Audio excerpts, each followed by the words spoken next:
Hello, everyone, and welcome to AV Plus, your weekly source for AV integration industry news. My name is Jonathan Blackwood, Editorial Director of Commercial Integrator, and this is the news for the week of June 25th, 2021.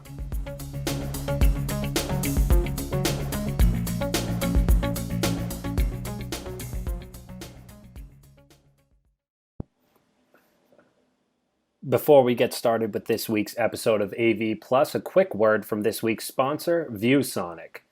Seeing is believing with ViewSonic's innovative all-in-one direct view LED displays. With huge screen sizes up to 216 inches, these displays make a sizable impression in any lobby, boardroom or conference room, or large venue, boasting stunning video wall images in full HD resolution. They're easy to set up with only 2 people in less than 2 hours, easy to calibrate, easy to maintain, and easy to collaborate and wirelessly share content compared to a customized video wall. With larger-than-life images and simple setup, ViewSonic Direct View LED displays are a cost-effective, all-in-one alternative to traditional video walls. Find out more and see the difference at viewsonic.com. InfoComm 2021 registration is now open. Registration is now open for the long-awaited in-person InfoComm show, which will take place October 23rd to 29th, 2021 at the Orange County Convention Center in Orlando, Florida. Registration is officially open at www.infocommshow.org. CTSI has acquired Collaborative Technology Solutions. Fresh off acquiring David Fire Systems last month, CTS is continuing to grow through acquisition by acquiring Collaborative Technology Solutions, a provider of audiovisual, security, and other low-voltage solutions. The U.S. Senate has approved $52 billion for semiconductor research and production. A $250 billion bill passed by the U.S. Senate this week is designed to increase the country's tech competition with countries like China, and the bill includes $52 billion to fund the semiconductor research, design, and manufacturing initiatives. LG has renewed its sponsorship of the Collegiate Esports tournament. LG Business Solutions USA has renewed its sponsorship of the Collegiate Esports multi-game tournament series Battle Academy after a first season in 2020 saw multiple participants recruited to and offered scholarships by various universities and colleges. LG's Ultra Gear gaming monitors are the official monitors of the tournament, which is run by UGC EDU, a division of Ultimate Gaming Championship. PPDS has launched the Philips 7000 series LED range. The new high brightness and bezel-free L-Line 7000 indoor LED series has been fashioned on market feedback in order to address and eradicate many of the traditional barriers and limitations around the size, shape, and brightness of LED installations, according to a PPDS announcement. It is suited for immersive visual experiences in retail, corporate, and public venue environments. Planar has launched the Planar Studios Initiative. Through the initiative, Planar hopes to become a partner of the film and TV industry by developing advanced visual technologies like critical LED and motion capture systems, bringing virtual production and extended reality to mainstream entertainment, as well as corporate and education environments. Biamp has acquired Neats AS. The acquisition of Denmark-based AV control systems manufacturer Neats AS is a move that enhances Biamp's portfolio of control room systems. In a press release, Biamp calls their new subsidiary a respected independent maker of AV control systems that brings with it a comprehensive family of device controllers, control interfaces, and associated software known for ease of use and design. Maverick AV is now distributing Crestron's UC solutions globally.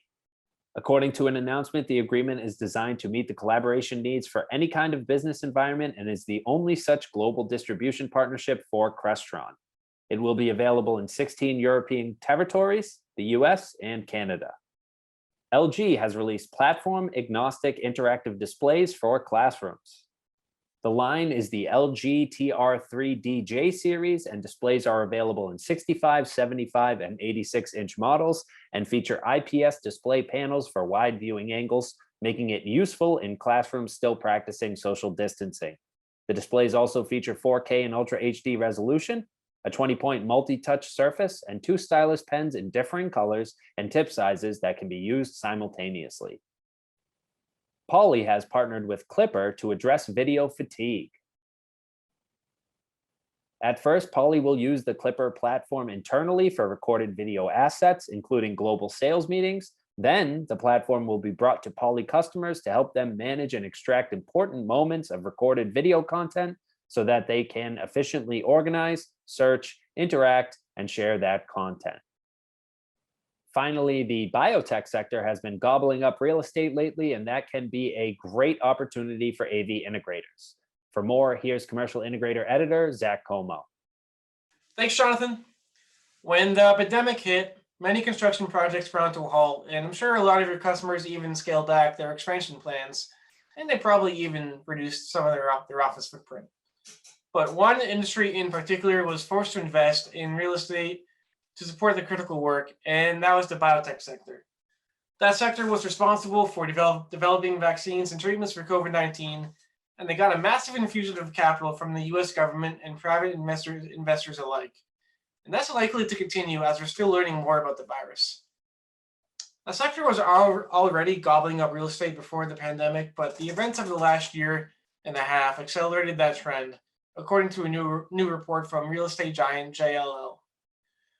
For integrators that rely on new construction or retrofits, you should really consider checking out the biotech industry and learning about their audiovisual needs. This market is red hot and is not expected to slow down anytime soon, especially with our aging population and new public health concerns. Back to you, Jonathan. Thank you, Zach. Our interview guest today is Ryan Pitterley of Sharp NEC Display Solutions. But before we get to Ryan, here's what's happening around Commercial Integrator this week. Commercial Integrator's top new technology awards, integration awards, and best awards were all announced in the past 2 weeks. Make sure to head over to commercialintegrator.com to see the full list of winners for each set of awards. Emerald, Commercial Integrator's parent company, has recently launched 2 new websites that integrators may want to check out. Design Well will focus on wellness opportunities in the design and technology markets, while M2X Technology Network will provide targeted market research and insights around marketing initiatives. Finally, Commercial Integrator and Herman Pro AV have partnered for the first ever Make a Difference Award, won this year by Spinatar for their work with City of Hope. To learn more, head over to commercialintegrator.com. We now welcome onto the AV Plus podcast, Ryan Pitterley of Sharp NEC Display Solutions. Ryan, thank you so much for joining us today. Hey, thanks for having me, Jonathan. It's great to have you. We wanted to have you on to talk a little bit about your floor projection systems and floor projection systems really in general. So right off the bat, where are you seeing floor projection systems being applied? Yeah, historically, when you think about floor projection systems, you think about museums or you think about entertainment venues. I think we've all seen the video of like projecting onto a basketball court for team introductions and those kind of things. Theme parks, these are all, I guess, what we would call experiential applications, the wow factor sort of applications. And I think more recently, what's been interesting is that we've started to see more practical applications in retail, in corporate office space, in churches. Really, I think it's really been since COVID. COVID introduced the world to a lot of new things. And I'd say post-COVID, we're seeing floor projection becoming really popular in some of these more traditional applications. Think of anywhere that you need to use it for crowd control, directional messaging, health and safety, social distancing, communication. Anywhere that's necessary, we've started to see floor projection used more frequently. Yeah, makes a ton of sense, and you hit on this a little bit. But what are some of the benefits of a floor projection system, and what are the return that an integrator's customer is going to get when installing something like this? Yeah, I would say, first and foremost, we're able to utilize the space that's not typically being used. So let's think about in perspective of like a retail space. You know how shelf space and wall space is so valuable, right? But the floor is just sitting there unused. So it's taking advantage of a space that's not typically being utilized. I would say also floor projection is unique in that it really draws people's attention. It's eye-catching. It's hard to miss if you're walking really anywhere near it. I would say it opens new possibilities for signage and messaging. I remember, again, post-COVID, one of the first things walking into a grocery store that I noticed was that all the aisles were one way. And how do they do that? They put stickers and they put arrows and stuff on the floor, right? I'm not necessarily saying you got to put a projector in every aisle. That would be fantastic. But think about putting one maybe at the entrance that just says, hey, look, our aisles are one-way aisles now. Keep social distancing, wear a mask. Beyond COVID, and you can still use these floor projection spaces to promote a sale or get people to go to the deli or do something like that, right? So there's certainly a lot of applications when it comes to new signage and messaging. Think about branding and promotion. So for example, let's say that you're a store, you're a brand that has a new app and you want to promote the app. So you've got maybe a fast lane for users of the app or something, so you can do things like that. And then finally, seeing is some companies using it as advertising, as a revenue generating advertising opportunity. So if you're a store, you can offer this opportunity to your brands to promote their product right next to where it is on the shelf. Right, so we're seeing that sort of too as a major benefit to utilizing floor projection. I mean, really, in the end, it's just a really simple, sort of cost-effective way to get a display on the floor. Think about the other display technologies out there. It's really the only way to do it in an affordable way. Yeah, a ton of great ways to use the system, but what do integrators need to know about installing the system or need to know about floor projection systems that differ from traditional projection systems? Yeah, good question. I mean, look, first and foremost, I think you've got to have a projector that is capable of what we call tilt-free. So that's just being able to tilt the projector down towards the floor. That is become a lot more commonplace, I would say, with the introduction of laser projectors and laser technology. So utilizing the laser as a light source really allows you to sort of use the projector in different orientations that used to be a much more difficult, if not, impossible. So that's really first and foremost, is make sure you have a projector capable of doing it. And then I would say consider your image size and your throw distance, and that's normal for every projection application, but more so in the way that you want to think about the viewer impact. So make sure that the projector is high enough off the floor so that it's not going to be in the way for anybody that might be passing underneath it. That sort of draws you or leads you into considering some of the aesthetics. Obviously, you want to have a clean installation, as clean of installation as possible. Maybe you can run a single cable using HDBaseT to get your control and your content up to the projector. Think about maybe using inconspicuous locations to sort of hide the projector. It adds a little bit to the mystery, but it also, it just makes it look, again, more aesthetically pleasing if you're able to do that. So those are things that you want to take into consideration. I'd say consider the usage model. I would say, if you're going to be using it 8 hours a day, 12 hours a day, 24 hours a day, certainly a lot of stores are open at least 12 hours a day if you're using it in a retail environment. Consider that and make sure you're choosing a projector that can withstand that sort of usage model. And then, of course, this isn't necessarily unique to floor projection, but make sure you consider the ambient light. Make sure you're getting a projector that's bright enough.